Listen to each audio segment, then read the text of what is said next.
Well, President Biden very upset right now with Saudi Arabia. Why? They humiliated him. I mean, really humiliated him on the world stage again. This time for cutting oil production. Listen to this. By the way, let's get straight why I went. I didn't go to one about oil. I went about making sure that we made sure that we weren't going to walk away from the Middle East. We should, and I am, in the process when this House and Senate gets back, they're going to have to. There's going to be some consequences for what they've done with Russia. What kind of consequences? Menendez says suspend all arms sales. Is that something you'd consider? I'm not going to get into what I'd consider and what I have in mind, but there will be consequences. Well, Joey, keep shooting your mouth off, and they can drop production by, say, 5 million barrels a day or 10. Or they can just stop production altogether for a few days. I mean, this is the most reckless behavior. While Joe Biden pursues a relationship with the nation of Iran, insulting Saudi Arabia.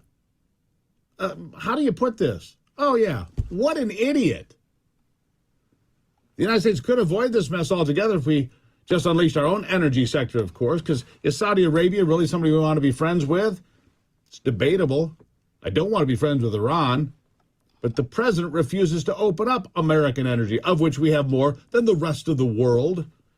But here's why he might be really upset. You see, Saudi Arabia says the Biden administration asked them to delay their oil supply cut for a month. They begged. They begged until after the midterms. Gee, why is that? And now Joe Biden is promising retaliation against the Saudis because of it. And this all comes at a time when inflation is still looking terrible. September's rate coming in at 8.2%. Congratulations, Joe. It is remarkably high. Some things even higher. Here to discuss it, the former Lazard managing director and author of Why America Matters, Michael Wilkerson. Good to have you here on the program, Michael. Nice to see you. See you as well. Joe Biden was humiliated by the Saudis. Again, remember when Donald Trump went to Saudi Arabia and they rolled out the red carpet and the crown prince and the royal family and all the top members of the House of Saud were there to greet President Donald Trump? And when Joe Biden went, he got the purple carpet, which just means welcome, not the red carpet. And that means a lot in the Middle East, doesn't it? It means a lot. You know, the interesting thing here is Saudi Arabia has been one of the U.S.'s closest allies for over 4 decades now, really since the transition away, a pivot away from Iran after the Iranian revolution in the 70s, taking of hostages under President Carter, which President Reagan was able to extract. From that moment on, Saudi Arabia has actually been a decent ally to the U.S. There's been a lot of back and forth. There's been some tensions, but for the most part, it has been a good relationship. I think the context that we forget is that by the U.S. now cozying back up to Iran, trying to resurrect the Iran nuclear deal, that is thumbing the nose at Saudi Arabia. And I think they're exerting a show of strength there to say that, you know, they too have power, they too have levers, and if we're going to go cozy up with their mortal enemy, that they can think about things in a different way as well. So we've done this to ourselves over the last couple of years to a large degree. Well, there's no question. I mean, Saudi Arabia is right across the Gulf from Iran, right? Saudi Arabia doesn't want Iran to have a nuclear weapon. Neither does Israel. Neither does anybody in the region, quite frankly.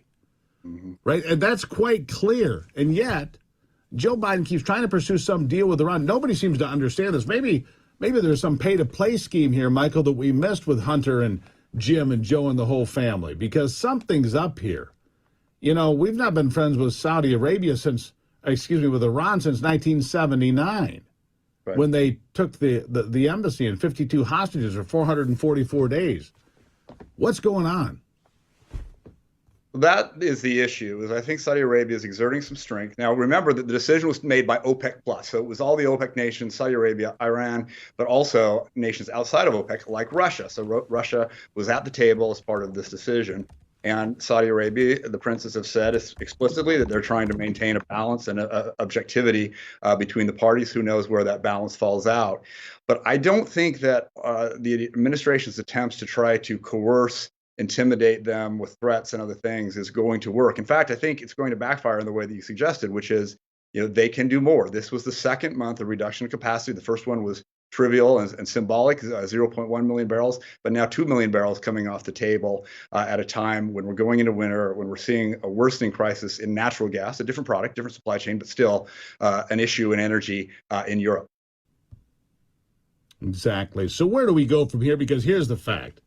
2 million barrels, because here's where the humiliation is. At first, OPEC said, maybe we'll take 1 million barrels a day out of production. And Joe Biden calls it, oh, please don't do that until November. And they said, you're right, Joe. We'll take 2 million barrels out of production every day. Well, if you also take away the 1 million barrels a day we're stealing from the Strategic Petroleum Reserve, now you're down 3 million barrels a day. That's just over 3% of the supply. That's going to crush this country because gas prices are already headed back over $4 nationally on the average. Diesel's already at, $5.12, something like that today on the average. The whole country runs on diesel, whether it's 18-wheelers or freight trains or whatever it might be. This will set the inflation on fire worse than it already is. And Joe Biden and his cronies in Washington, they won't feel a bit of it. But you will, and I will. I'll give you the last word. You know, on the Strategic Petroleum Reserve, we're now down to the lowest level since 1984. We saw some benefit to prices over the summer, and I think people got complacent. I think we're going into a difficult time. You know, we had new CPI numbers come out today, 8.2%, higher than expectations. But let's look not so much at what happened last month. Let's look at the last year.